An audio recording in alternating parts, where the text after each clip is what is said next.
Hi, I'm Jeff Boughton from Team Outdoors, and it's getting to be that time of year again when we're going to start running crawler harnesses.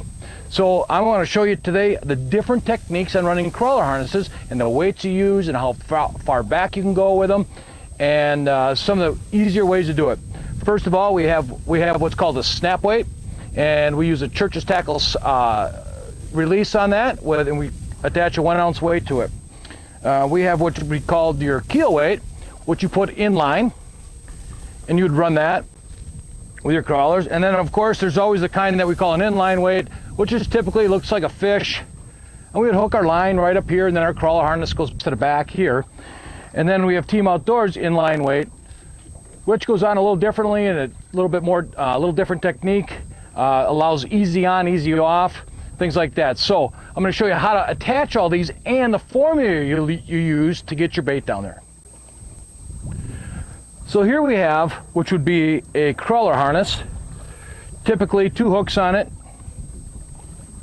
is what you use a night crawler on this, and we'll show you how to get this all hooked up. Okay, with the Team Outdoors inline weight, I'll show you this right here. We have a spiral design here, wire, and then it points this way, and this one over here has a reverse spiral and it points that way. So in order to attach this to our line, we're going to follow this and we're going to wrap it just like that, which then it falls through the coils, and that one goes on there. Now what we're going to do is we're going to come back underneath here. We're going to wrap it just like that, and that is now on our line. With Team Outdoors inline weight that goes on the line like this, we can adjust this to have any lead that we want coming off of our crawler harness. So if we have inconsistency in our crawler harnesses, we can still have it from the weight back to the harness the same distance every time, be it 3 feet, 4 feet, 5 feet, whatever we want, because we can attach the weight anywhere we want.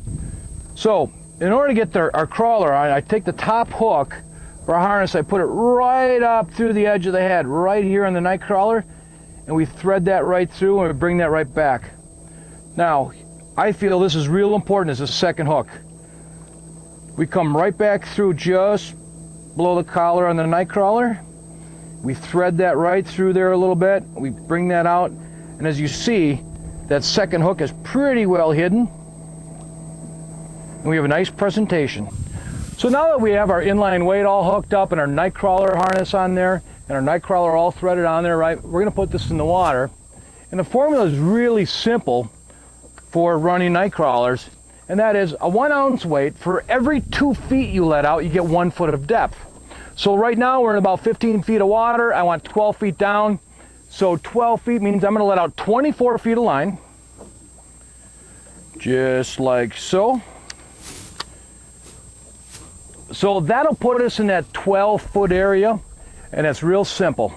Now that's with a 1 ounce weight going at, and the key behind this is at 1 mile an hour. So now we have our night crawler out and our inline weight on there. This is just one technique you can use for running spinners and night crawlers. Visit my website at www.team-outdoors.com. We have inline weights on there, we have bottom bouncers, and we have inline spinners on there. Again, the formula is an inline weight, a 1 ounce weight. For every 2 feet of line you let out, you get 1 foot of depth at 1 mile an hour. Thanks a lot and enjoy fishing.